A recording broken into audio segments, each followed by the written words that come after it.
जय हिंद। दोस्तों, यूपीएससी ने एक ऐतिहासिक फैसला लिया है और ये जो ऐतिहासिक फैसला है वो आधार वेरिफिकेशन से संबंधित है। आपको पूजा खेड़कर वाला मामला याद होगा महाराष्ट्र का, जो कि काफ़ी चर्चित रहा है। इसी चर्चा के दौरान जो है काफ़ी ज़्यादा जो है धोखाधड़ी वाले कैंडिडेट, ऐसे लोग इसमें पकड़े गए हैं। तो आज हम इसी के बारे में इस वीडियो के अंदर समझेंगे और यूपीएससी ने क्या नोटिफिकेशन में कहा है जो अभी लॉन्च किया गया, तो उसके बारे में हम आज समझने का प्रयास करेंगे और ये भी देखेंगे कि क्या क्या गाइडलाइंस जो है यूपीएससी ने जारी किया हुआ है। तो नमस्कार, मैं हूं चंदन सिंह और निर्णय आईएएस की तरफ से आप सभी दर्शकों का मैं स्वागत अभिनंदन करता हूं। दोस्तों, अगर आप देखें, अभी यूपीएससी ने कुछ कदम उठाए हैं फर्जीवाड़ा को रोकने के लिए। अब फर्जीवाड़ा यानी कि आने वाली जो यूपीएससी की एग्जाम है और अभी जो मेंस की एग्जाम 20 सितंबर से होने वाली है, उसमें भी ये सारी चीज़ों का जो है वो ध्यान रखा जाएगा और अब से जो है आधार वेरिफिकेशन करवाना होगा सभी कैंडिडेट को।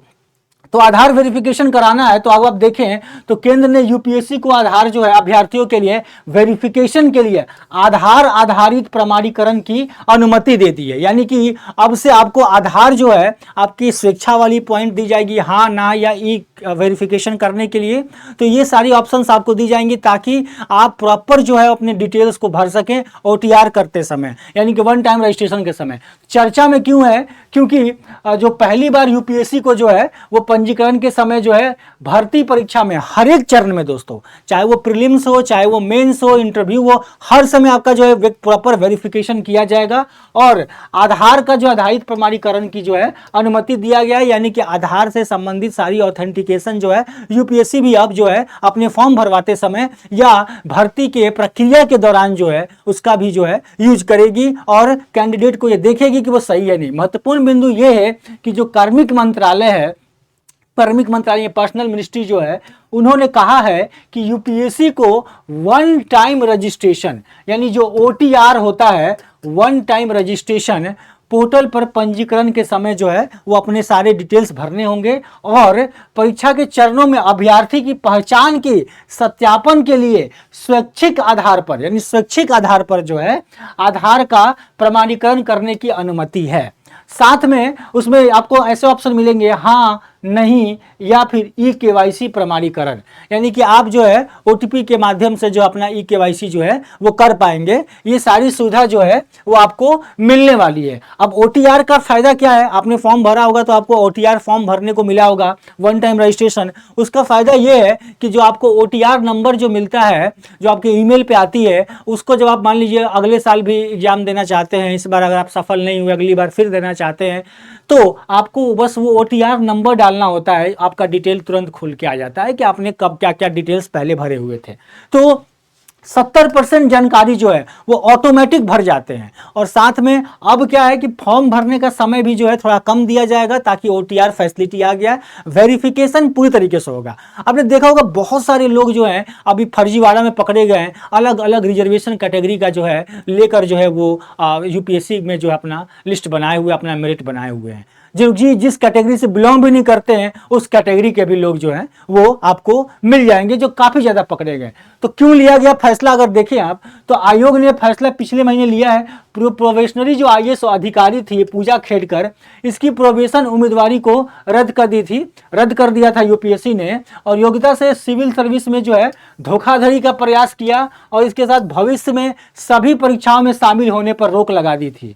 खेड़कर पर अन्य आरोप ये था कि इन्होंने ये दिव्यांग नहीं थी और चूंकि दिव्यांग और अन्य पिछड़ा वर्ग या ओबीसी गैर क्रीमी लेयर का जो कोटा है इसका दुरुपयोग किया गया अपने मेरिट को बढ़ाने के लिए, रैंक को बढ़ाने के लिए। तो ये सारी चीज़ों के ये का आरोप जो है इनके ऊपर लगा है। तो ये सारी चीज़ों के ऊपर जो यूपीएससी ने ये एक्शन लिया और ये जो आपका नोटिफिकेशन आया है 28 अगस्त को, यानी हाल ही में नोटिफिकेशन आया 28 अगस्त को, और इस नोटिफिकेशन में क्लियरली बोला गया कि अब जो है यूपीएससी ने नोटिफिकेशन जो दिया इसमें क्लियरली बोला है कि आपको हर एक चरण के अंदर जो है वो आपका टेस्टिंग होगा, आपका आधार वगैरह सारी डेटा का वेरिफिकेशन होगा। यानी कि जो आधार अधिनियम है 2016 का, इसके तहत सारे प्रावधान और उसके अंतर्गत बनाए गए नियम और सभी का जो है पहचान जो है वो जारी निर्देशों का पालन किया जाएगा, हर एक चीज का पालन किया जाएगा। और जो 12 नंबर का जो आपका आधार नंबर होता है, 12 अंकों का,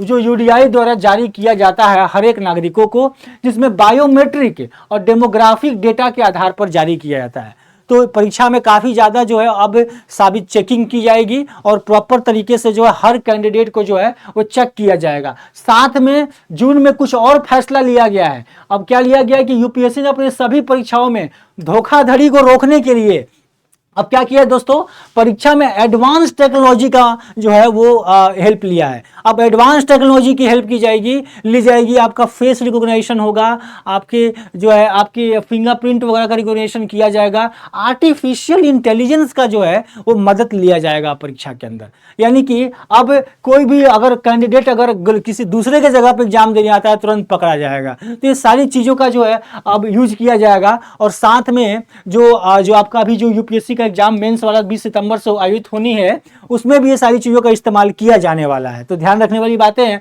और एआई आधारित सीसीटीवी कैमरे भी लगाए जाएंगे, आर्टिफिशियल इंटेलिजेंट वाले सीसीटीवी कैमरे, जो कि डायरेक्ट जो है वो आपको कैमरे से ही पहचान लेगा कि आपको जो है आप कौन है क्या नहीं है।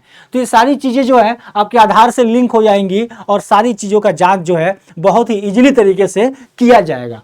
साथ में यूपीएससी ने जैसे टेंडर निकाला हुआ, टेंडर में जो है आवेदन मांगे हैं, जिसमें कि अलग अलग कंपनियों से आवेदन मांगे हैं, जिसमें इन्होंने फिंगरप्रिंट की बात किया है, आधार बेस्ड फिंगरप्रिंट हो गया, कैंडिडेट का फेशियल रिकॉग्नाइजेशन जो चेहरे का रिकॉग्निशन होता है उसकी भी जो है जांच की जाएगी। और एडमिट कार्ड स्कैन करने के लिए क्यूआर कोड और एसआई बेस्ड जो है एआई बेस्ड जो है वो आपका सीसीटीवी कैमरा, ये सारी चीज़ सुविधाएं जो है वो अब लागू रहेंगी, ताकि लोग जो फर्जी लोग हैं, जो फर्जी कैंडिडेट हैं, वो इस तरह का उपयोग दुरुपयोग ना कर पाए किसी भी चीज़ का। और कैंडिडेट का डेटा जो है वो प्रॉपर यूपीएससी जो है वो रिकॉर्ड करेगा और वो जो है सारी कंपनियों को प्रोवाइड भी करेगा, ताकि ये सारी चीज़ों का जो है प्रॉपर तरीके से जांच हो पाए। तो जो लोग भी जो यूपीएससी का एग्जाम अब 2025 में देना चाहते हैं, फॉर्म भरेंगे आने वाले साल में, तो अपना जो भी कोटा है आपका, वो सब कोटा का अपना जो सर्टिफिकेट है वो बनवा लीजिए सही तरीके से।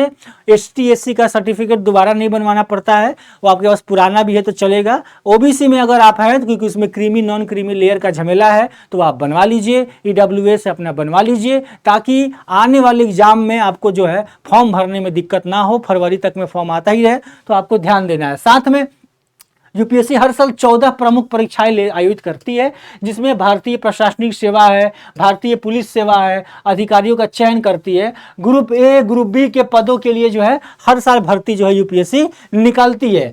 तो देश भर में आयोजित होने वाले लाखों उम्मीदवार जो है इसके अंदर शामिल होते हैं, आपको पता होगा। तो आपको इस चीज़ का ध्यान रखना है और अपने सारे डॉक्यूमेंट को रेडी कर लीजिए, फर्जीवाड़ा में जो है मत पड़िएगा। अपने सभी जो है डॉक्यूमेंट्स को प्रॉपर तरीके से रेडी कर जो है अभी से रेडी रखना है, ताकि जब फॉर्म भरा जाए तो उस समय आपके पास जो है सारे डॉक्यूमेंट उपलब्ध रहे।